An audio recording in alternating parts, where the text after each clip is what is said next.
আচ্ছা, তোমরা কি জানো যে তোমরা অনলাইন থেকে আইডি কিনতে গিয়ে কিভাবে স্ক্যামের শিকার হও বা কি জন্য স্ক্যামের শিকার হও? হ্যাঁ, আইডি কিনতে গিয়ে তিনটা ভুল করার কারণে তোমরা স্ক্যামের শিকার হও, এবং এই তিনটা ভুল যদি তোমরা করো বা এই তিনটা কাজ যদি তোমরা না করো তাহলে তোমরা 100% টাকা স্ক্যামের শিকার হবে। আর যদি এই তিনটা কাজ মাইনা চলো বা এই তিনটা নিয়ম মাইনা চলো তাহলে কখনোই তোমাদের টাকা স্ক্যামের শিকার হবে না, তোমাদের একটা টাকাও মারি যাবে না, এবং তোমাদের আইডিটাও কখনোই হ্যাক হবে না, মনের ভুলেও না। ঠিক আছে, সো ভিডিওটা পুরোপুরি দেখো এন্ড কালেকশন গুলো একটু মনোযোগ দিয়ে দেখো। কালেকশন অত একটা আহামরি বেশি কিছু নাই, জাস্ট যতটুকুই আছে তোমাদের জন্য আশা করি এটা বেস্ট একটা কালেকশন হতে চলেছে এই বাজেটের মধ্যে। আইডির দামটা স্ক্রিনের উপরে দেখতেই পারতেছো, একেবারে লো প্রাইস, একেবারে লো প্রাইসের মধ্যে আইডিটা কিন্তু ছেড়ে দেওয়া হইতেছে। সো যাই হোক, আমরা মেইন টপিকে আসি যে কি জন্য তোমরা টাকা মারা খাও। তো ফার্স্ট অফ অল যেটা কথা হচ্ছে, তোমরা ম্যাক্সিমাম একটা মানুষ ভুল করো কি, তোমরা ডকুমেন্ট না দেখা আইডি কিনো। ডকুমেন্ট বলতে বোঝানো হইতাছে যে সেলারের আইডি কার্ড, ঠিক আছে, তার জাতীয় পরিচয় পত্র যেটা হচ্ছে যে national ID card, old ID card, নতুনটা না, মনের বলেও না, নতুনটা না, পুরাতন ID card, old ID card যেটা, ওইটা নিতে হবে তোমাদের। মাস্ট বি প্রথমত একটা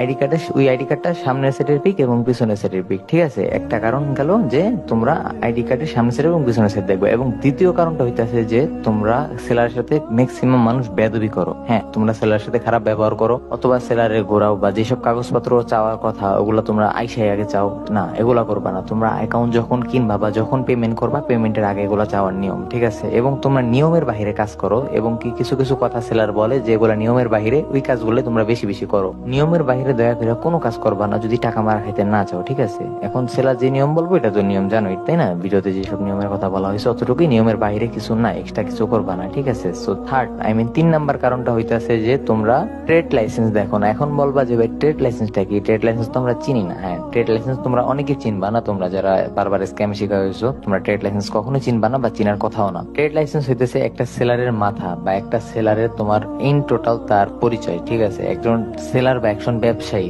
একজন সেলার বা একজন ব্যবসায়ী তখনই ট্রেড লাইসেন্স পায়। একটা ট্রেড লাইসেন্স দেয় কারা? ম্যাজিস্ট্রেট অথবা থানা থেকে দেয়, তাই না? থানা থেকে দিলে কারা দেয়? পুলিশ তো দেয়, তাই না? পুলিশ যখন একজন সেলারকে বা একজন ব্যবসায়ীকে হোক, যে কোনো সেলার, শুধু রিপেয়ার আইডি সেলার না, যে কোনো সেল, তুমি অনলাইনে যে কোনো কিছু সেল করো বা অফলাইনে দোকান, মুদি দোকান, এনি সেলার, যে কোনো ব্যবসা করো, যে কোনো জিনিস পণ্য বিক্রি করো এবং কিনো, তো